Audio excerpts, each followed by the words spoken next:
Sarah Robinson had been ordered to pack a suitcase, and, to the best of her ability, she was going to use that task to express her displeasure at the mess her life had become. She yanked a zebra-striped swimsuit and several pairs of underwear out of her top drawer. Slam! A few weeks earlier, her father had married a flight attendant that he'd met through an online dating service.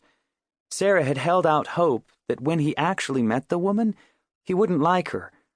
But when he came back from his first trip to visit her in Texas, he told Sarah, "After your mother died, I never thought I'd be happy again. But I've fallen in love. I know you'll love her too." Well, that's not ever gonna happen. Sarah hurled the clothes at the open suitcase on her bed and opened up another drawer. She jerked out a pair of jeans. Slam! On the second trip to Texas, he proposed. And then, on the third, he married her. Of course, he tried to get Sarah to go along, but she refused, insisting on staying home with her grandparents because she truly believed her father would never go through with the wedding unless she was there. But he did. And then he and his new wife went on a short honeymoon trip before he flew home. Sarah's new stepmother came with baggage. 2 new stepbrothers for Sarah. Her father had told her over the phone, "The youngest is 10, and he is just a hoot.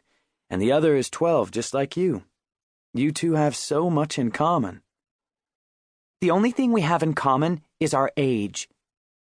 Sarah twisted the jeans up and hurled them at her suitcase. She pulled out another drawer and dug into a pile of shorts, snatching up 3 pairs. Slam!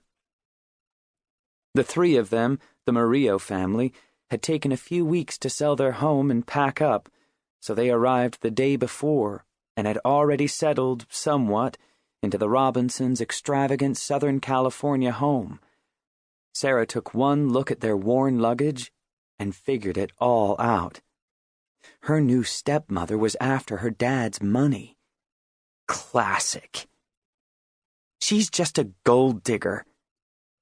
Sarah walked into her closet and began plucking shirts off hangers with so much force that some of the hangers broke and fell on the floor.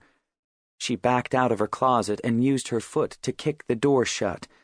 Slam! Sarah walked over to her bed, held the shirts over her head, and heaved them into the suitcase.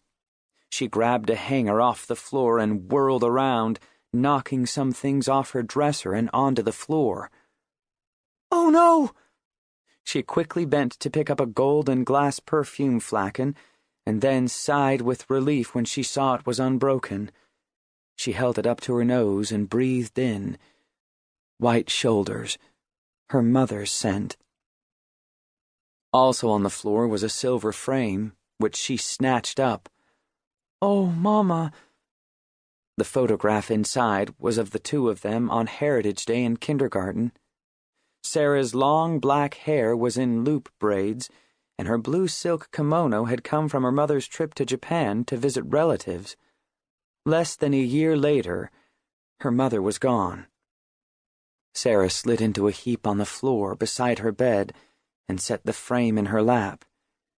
"If you were here, none of this would even be happening." She buried her face in her hands.